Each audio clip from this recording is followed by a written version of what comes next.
Hello! This is Ollie again. Here to tell you about my auditions.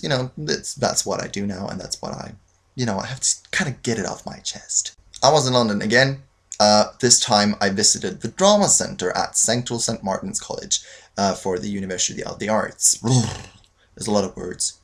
This was this like grand building at King's Cross. It's like a hangar. You just walked in and you're like, oh. Everyone was so hipster. Oh my god, I've never seen such a hipster place in my entire life. They did not follow the trends. They created the trends.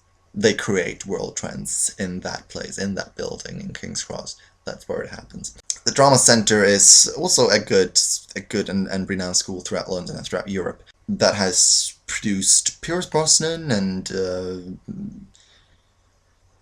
Colin Firth.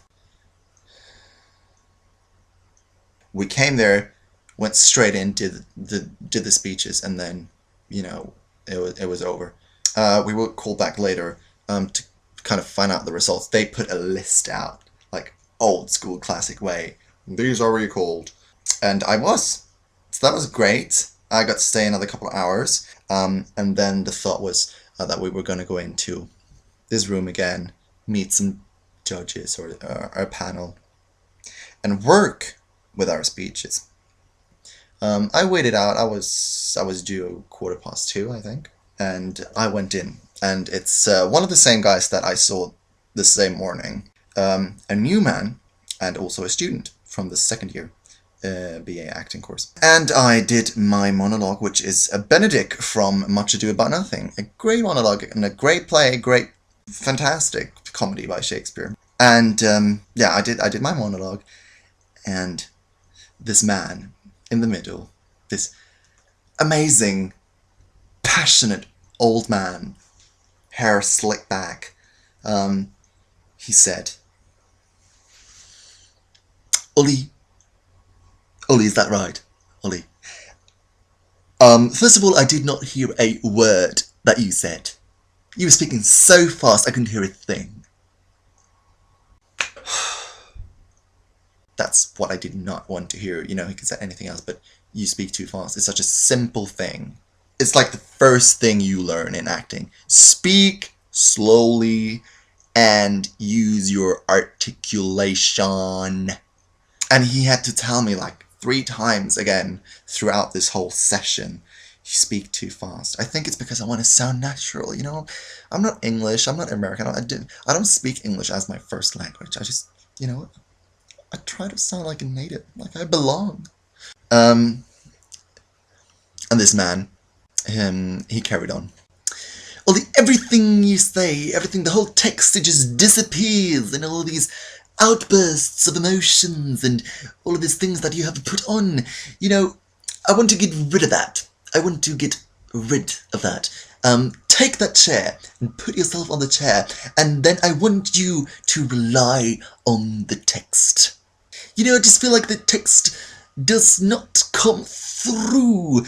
What Benedict does in this monologue is that he is thinking out loud. And when you are thinking and taking those pauses that you take, when you're thinking in between, it's thoughts that doesn't exist, because if they existed, you would tell us, you would speak them too. Do you understand? That was basically my facial expression. I understood, but it was a lot to take in, I must admit. And, I did my best, gave it another go. Ollie, stop. Still, you're speaking too fast. And second, you're still thinking. You're thinking too much. There should be no thoughts in between these phrases, this text, you're still thinking like a tortoise.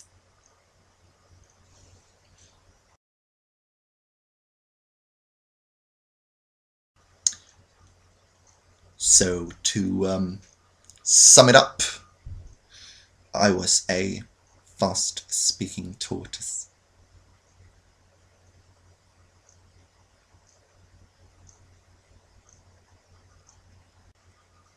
I realize now, thinking about it, that this might be the worst audition this spring.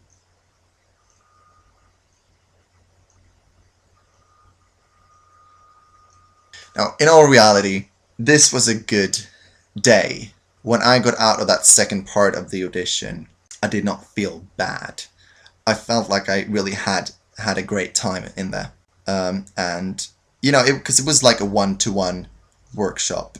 And I'm not trying to make fun of this man. I just love that he was so, this is how he was. He was so passionate about this. And I thought that was really amusing. After this, you could be recalled to a workshop later that afternoon. And that's where I was cut.